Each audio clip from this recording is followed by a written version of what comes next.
Lundag sa kakaibang mundo ng kaba sa Kwento ng Kaba. Alamin ang kwentong puno ng takot at kababalaghan.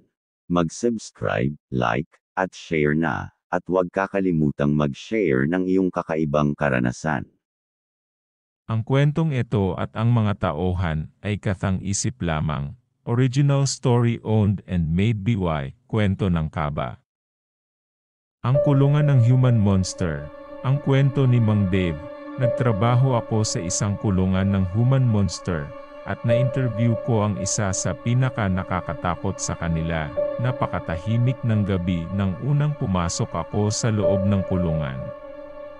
Hangin lang ang naririnig ko, kahalong lamig at kaba sa aking dibdib. Ang karanasan ko sa lugar na ito ay hindi kapanipaniwala, at hindi ko alam kung paano ko ito na itatago sa aking mga karanasan. Isang umaga, habang naglalakad ako sa mga selyo ng selda, may isang marahas na hiyaw na biglang sumalubong sa akin. Napatigil ako at mabilis na tumingin sa paligid, subalit walang tao sa paligid. Sa kabilang banda, may naririnig akong malalim na hinga na para bang pumapasok sa aking isipan. Nagpapahiwatig ng isang malaking panganib, naglakad ako ng mabilis, isiniksik ang sarili sa anumang puwang na makikita. Sa isang sandali, parang nakaramdam ako ng mainit na hininga sa likuran ko, subalit paglingon ko ay wala namang tao roon.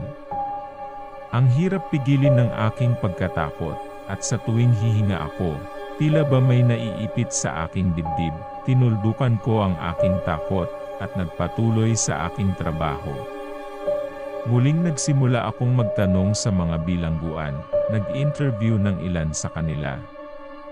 Ngunit isang pangyayari ang hindi ko makalimutan. Sa isang sulok ng kulungan, may isang selda na tila aba na hindi binubuksan. May mga kwento na rin akong narinig tungkol sa seldang iyon, kwento tungkol sa isang nilalang na hindi pantay ang mga paa. May mga buto sa labas ng balat, at mga mata na tila nagsasalita ng kanyang mga lihim. Dahil sa aking kuryosidad, nagdesisyon akong pumasok sa selda. Tinulungan ako ng mga gwardiya na buksan ito. Pagpasok namin, ang amoy ng putik at dugo ang bumungad sa akin. Nakaramdam ako ng pangangatal sa aking mga tuhod, ngunit hindi ko pinahalata ang aking takot. Nakita ko ang isang lalaking nakatali sa mga kadena sa gilid ng dingding. Ang kanyang mukha ay hindi ko makita dahil sa dilim, ngunit ang kanyang mga mata ay naglalabas ng isang hindi pangkaraniwang takot. "Huwag," ang sabi niya, ang boses niya ay nauupos ng takot at pagod. "Lumayo ka. Hindi ko kailangan ng iyong tulong," ngunit sa kabila ng kanyang mga salita, hindi ko matiis na hindi siya tulungan.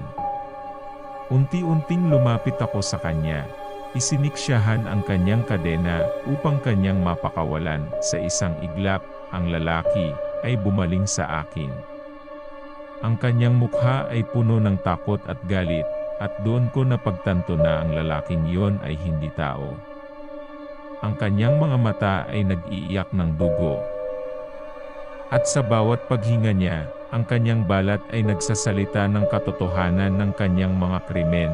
"Nakawala ka," ang sabi niya sa isang tinig na halos hindi maunawaan. "Wala ka sa kalagayan na tulungan ako. Tumakas ka habang may pagkakataon ka pa."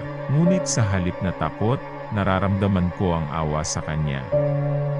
Sa ilalim ng kanyang takot at galit, nakita ko ang isang tao na nawala sa kadiliman ng kanyang sariling kagustuhan. Habang patuloy kaming nag-uusap, biglang may narinig kaming ingay mula sa labas. Ang mga gwardiya ay papalapit na. Hindi ko alam kung ano ang gagawin ko. Hindi ko kayang iwanan siya dito, ngunit wala rin akong lakas para makipaglaban sa mga gwardiya nang biglang dumating ang mga gwardiya. Walang kahirap-hirap nila akong hinuli at nilabas ng selda. Napakaraming katanungan ang pumapasok sa aking isipan habang inaabot nila ako. Pagdating sa labas ng kulungan, agad akong pinasok sa isang kwarto. Naghihintay roon ang isang tao, isang may-ari ng kulungan na kilala sa pagiging malupit at hindi nakikisama sa sinuman. Ano itong pinaggagawa mo? Ang kanyang boses ay puno ng galit at dismaya. Bakit ka pumasok sa selda ng iyon? Hindi mo ba alam ang panganib na inilalagay mo ang sarili mo? Hindi ko alam kung paano sasagutin ang kanyang mga tanong. Ang tanging alam ko lang, ang aking kalooban ay nais lang tulungan ang lalaki. Subalit hindi rin naman magandang i-eksperimento ang sarili sa panganib. Pagkatapos ng ilang oras ng pagtatanong at pagpapaliwanag, pinayagan din akong umalis. Subalit ang alaala ng lalaki sa selda ay hindi ko makakalimutan. Simula noon, hindi na ako ulit bumalik sa kulungan na yon. Hindi ko alam kung ano ang nangyari sa lalaki, kung paano niya napunta doon, at kung bakit siya naroon. Ngunit sa tuwing tatambay ako sa gabi sa aking sariling silong, maririnig ko ang kanyang boses sa aking isipan. Isang paalala na sa kadiliman ng mundo, may mga nilalang na hindi natin kayang maunawaan. At sa kabila ng kanilang mga krimen at kasalanan, sila pa rin ay tao na may nararamdaman at kailangan ng tulong, kaya't kahit hindi ko alam kung ano ang nangyari sa kulungang iyon, ang tanging alam ko lang, ang aking karanasan doon ay hindi kapanipaniwala at hindi ko malilimutan. At sa bawat hudyat ng kadiliman na bumabalot sa akin, ang boses ng lalaki sa selda, ang nagiging liwanag sa dilim ng aking mga alaala, pagkatapos ng aking karanasang nakakatakot sa kulungan ng human monster, nagkaroon ako ng mga gabi na puno ng pananabik at takot. Hindi ko malimutan ang bawat yugto ng aking pakikipagsapalaran sa loob ng kulungan, mula sa pagtukla sa selya ng kakaibang nilalang hanggang sa pagkakatagpo sa may-ari ng kulungan na puno ng galit at misteryo. Isang gabi, habang ako'y natutulog sa aking silong, biglang bumukas ang aking mga mata sa pagkakarinig ng isang nakakagimbal na hiyaw mula sa kabilang silong. Tumigil ako't mariing nakinig, nag-aalala na baka may nangyayaring masama. Ngunit sa kabila ng aking takot, parang naipit ako sa aking sariling katahimikan, hindi makagalaw at hindi makapagsalita. Ang hiyaw ay hindi tumigil at tila ba lumalakas pa. Hindi ko kayang tiisin ang kuryente ng takot sa aking katawan, kaya't nagpasya akong lumabas ng aking silong at hanapin ang pinanggagalingan ng hiyaw. Sa malabong liwanag ng aking tanglaw, nakita ko ang isang anino sa kabilang silong, isang anino na tila ba humihingi ng tulong. Hindi ko alam kung ano ang gagawin ko, ngunit sa kabila ng aking takot, ang awa ay mas matindi pa. Tumakbo ako patungo sa anino, hindi iniisip ang anumang panganib na maaaring hatid nito. Nang malapit na ako, biglang nawala ang anino sa aking paningin. Hindi ko alam kung saan siya napunta. Ang kakaibang hiyaw ay biglang huminto, at sa paligid ay naiwan na lamang ang katahimikan at dilim. Nang makabalik ako sa aking silong, hindi ko mapigilang mag-isip kung ano ang nangyari, at kung sino ang anino na yon. Hindi rin ako makatulog, sa pag-aakalang baka may masamang balak na nag-aabang sa akin sa dilim ng gabi. Simula noon, hindi na ako mapalagay. Tuwing gabi, pakiramdam ko ay may mga mata na sumusunod sa akin, tila ba nag-aabang na masilip ang aking mga lihim at takot.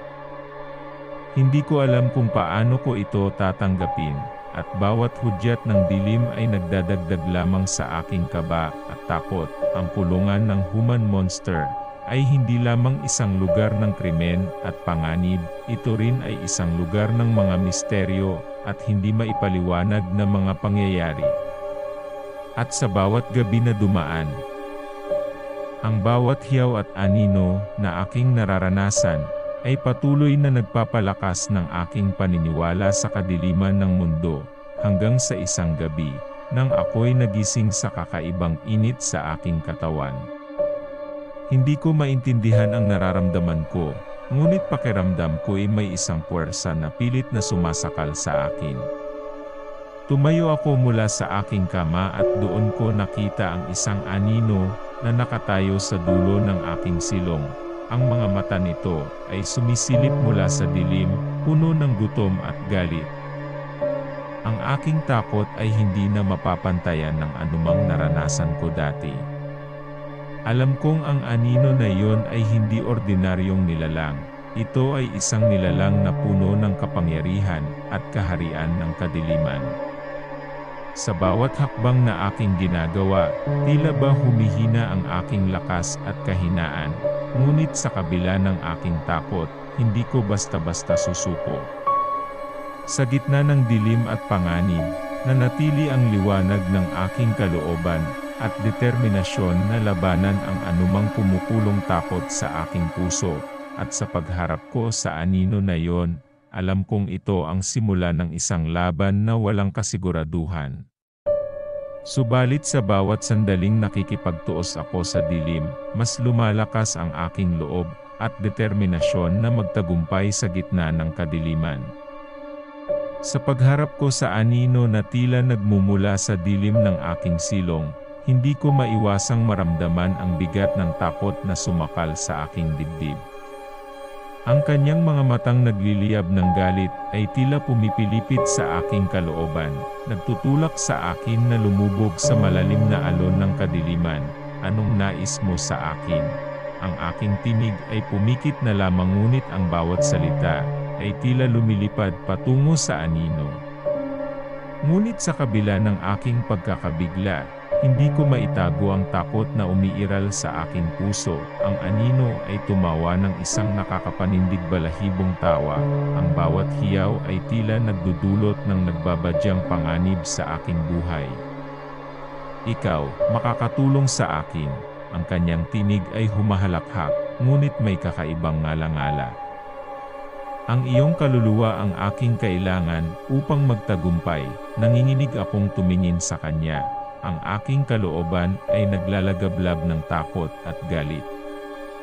Hindi ko maintindihan kung bakit ako ang kanyang pinipili, at sa tuwing iisipin ko ito, mas lumalalim ang aking pagkakabahala. Subalit sa kabila ng aking takot, hindi ko magawang tumalikod. Alam ko sa sarili ko na hindi ko maaaring iwanan ang aking sarili sa kanya, at kailangan kong ipagtanggol ang aking sarili at ang mga taong mahalaga sa akin mula sa anumang panganib. Kung hindi mo ako hahayaan, gagawin ko ang lahat ng aking makakaya upang hulihin ka. Ang banta ng anino ay nagtutulak sa akin na mag-isip ng mabilis. Alam kong hindi ko maaaring labanan ang kanyang kapangyarihan, ngunit mayroon akong lihim na sandata na maaaring gamitin laban sa kanya, ang liwanag ng aking kalooban at ang lakas ng aking determinasyon. Tinangka kong ipikit ang aking mga mata at magdasal sa kaharian ng liwanag, sa pag-asang may magliligtas sa akin mula sa kapangyarihan ng dilim. Sa kabila ng init at takot na aking nararamdaman, nakita ko ang isang kislap ng liwanag sa kabilang silong. Tila ba nagsasalita ng pag-asa at kapangyarihan nang biglang mawala ang kislap na iyon. Bumalik ang dilim at ang anino ay lumapit sa akin ng mas malapit. Ang bawat hakbang nito ay tila pumipigil sa aking paghinga at nagbibigay ng bagong linyang takot sa aking puso. Ngunit sa kabila ng lahat ng ito, hindi ako sumuko. Sa huling sandali ng laban, nagtatagumpay ang liwanag laban sa dilim, at ang anino ay biglang nawala sa aking paningin. Tila ba natupok ng init ng aking kalooban. Hindi ko alam kung ano ang nangyari pagkatapos, ngunit nang magising ako, naroon pa rin ako sa aking silong, buhay at ligtas. Ang kadiliman ng gabi ay unti-unting naglalaho, at sa paligid ko'y tila bumabalik na ang kapayapaan at katahimikan. Ngunit sa kabila ng tagumpay na ito, alam kong hindi pa tapos ang laban. Ang anino ay maaaring bumalik sa anumang sandali, at ako ay dapat laging handang ipagtanggol ang aking sarili at ang mga mahal sa buhay mula sa kanyang kapangyarihan.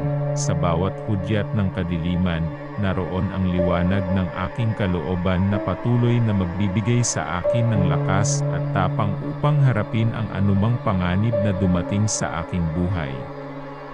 At sa huli, ang aking karanasan sa kulungan ng human monster ay magiging isang paalala sa akin na sa kabila ng dilim, may liwanag na palaging naghihintay na sumilip. Nang ako'y magising sa aking silong, ramdam ko ang isang malamig na hangin na dumapos sa aking balat, tila nagdadala ng malagim na presensya sa aking paligid. Hindi ko maipaliwanag ang bigat na aking nadama sa aking puso, isang kakaibang takot na parang humahaplos sa aking kaluluwa. Nakatayo ako't mariing nakinig, subalit walang ingay na maririnig maliban sa mahinang ungol ng hangin na tila ba humahalimuyak ng panganib.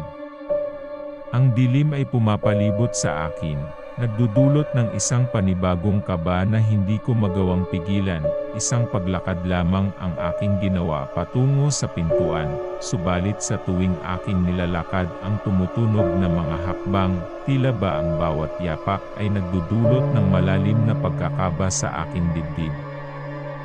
Nang ako'y makarating sa pintuan, biglang bumukas ito ng mag-isa. Tila ba may nagpapakilala ng kanilang sarili mula sa likod ng kadiliman. Napakurap ako, hindi makapaniwala sa nangyari, at hindi ko maiwasang tanungin ang aking sarili kung sino o ano ang nasa likod ng pintuan. Isang malamig na boses ang biglang sumambulat sa aking isipan, nagdudulot ng isang nagbabadyang panganib sa aking buhay. "Ikaw ang hinahanap ko," ang sinabi ng boses. Ang tono nito ay puno ng pighati at pangungulila. Hindi ko alam kung paano ako magreaksyon, subalit ang takot ay hindi ko maitago. Ang panganib ay tila nakatingin sa akin mula sa likod ng dilim, nag-aabang ng tamang pagkakataon upang sumalakay at kumitil sa akin. Tumalikod ako sa direksyon ng boses, subalit walang tao sa likod ko. Ang aking paligid ay puno ng kawalan at dilim, isang mundo na tila ba lumalaban-laban sa aking kaluluwa. Ang bawat hakbang ko ay tila nagiging mas mabigat, ang bawat patak ng oras ay tila nagiging mas mabilis. Hindi ko alam kung saan ako patungo, subalit ang takot ay patuloy na humahalimuyak sa aking kalooban. Sa gitna ng aking paglalakbay sa kadiliman, biglang may isang anino ang lumitaw sa aking harapan.